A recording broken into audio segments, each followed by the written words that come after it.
నమస్తే ఫ్రెండ్స్. నేను మీ విజేందర్ గూడూరి. ఈరోజు డేటు 19/3/2026 ఉగాది. ఉగాది రోజు కొన్ని రకాల బ్యాడ్ న్యూసెస్ వస్తున్నాయి మనకు. అందులో స్టాక్ మార్కెట్ గురించి తీసుకుంటే, స్టాక్ మార్కెట్ భారీగా పతనమైనట్టుగా వార్తలు వస్తూ ఉన్నాయి. అందులో సెన్సెక్స్ 2200 పాయింట్లు డౌన్ అయినట్టుగా వార్తలు వస్తూ ఉన్నాయి. ఎందుకు ఇట్లా అని చెప్పేసి ఈ ఒక వార్తను విశ్లేషిస్తే, దేశీయ మార్కెట్లు గురువారం భారీ నష్టాల్లో కొనసాగుతున్నాయి. పశ్చిమాసియాలో కీలకమైన గ్యాస్, చమురు క్షేత్రాలపై ఇరాన్ దాడి చేయడమే.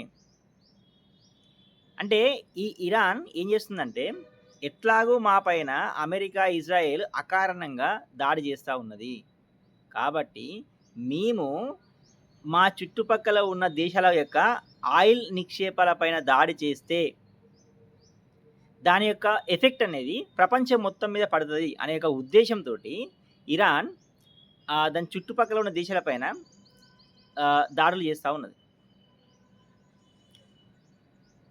ఇందులో మెయిన్గా గ్యాస్ మరియు చమురు క్షేత్రాలను లక్ష్యంగా చేసుకొని ఆ దాడులు చేస్తూ ఉన్నది. సో దీనివల్ల అంతర్జాతీయ మార్కెట్లపై తీవ్రమైన ప్రభావం చూపిస్తుంది.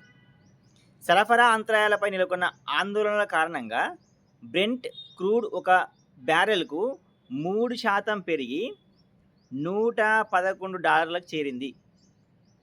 అంటే ఇంటర్నేషనల్గా ఆయిల్ ప్రైస్ అనేది హైక్ అయిపోతూ ఉంది, $111. దీంతో మన సూచీలు భారీ నష్టాలతో కదలాడుతున్నాయి. సెన్సెక్స్ 2200 పాయింట్లకు పైగా నష్టపోయింది. మధ్యాహ్నం టైం 2:45 PM గంటల సమయంలో సెన్సెక్స్ 2289.22 పాయింట్లతో పాయింట్ల నష్టంతో 74,397.52 పాయింట్ల వద్ద ట్రేడ్ అవుతుంది. అలాగనే నిఫ్టీ సైతం 655 పాయింట్ల నష్టంతో 23,122.30 వద్ద కొనసాగుతోంది. రూపాయి జీవనకాల కనిష్టాలకు పడిపోయింది. డాలర్తో పోలిస్తే రూపాయి మారకం విలువ 92.89గా ఉంది. రూపాయి యొక్క విలువ కూడా చాలా ఎక్కువగా పడిపోతూ ఉన్నది. అంటే 92 రూపీస్ దగ్గరికి వచ్చేసేసింది. సెన్సెక్స్ 30 సూచీతో అన్ని స్టాక్స్ నష్టాల్లో కొనసాగుతున్నాయి. ఇందులో నష్టాల్లో ఉండే కొన్ని స్టాక్స్ తీసుకుంటే L and T, Bajaj finance, HDFC bank, Bajaj Finserv stocks ప్రధానంగా నష్టాల్లో ట్రేడ్ అవుతున్నాయి.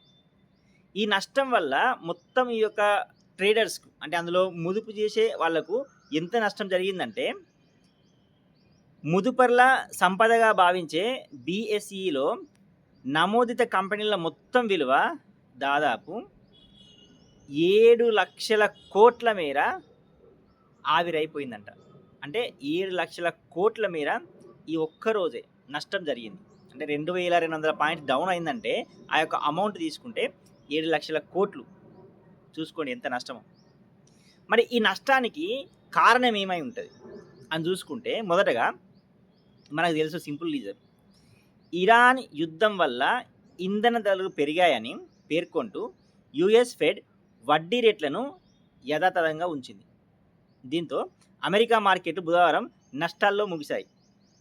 ఈ ఎఫెక్ట్తో గురువారం ట్రేడింగ్లో ఆసియా మార్కెట్లు నష్టాల్లో కూరుకుపోయినాయి.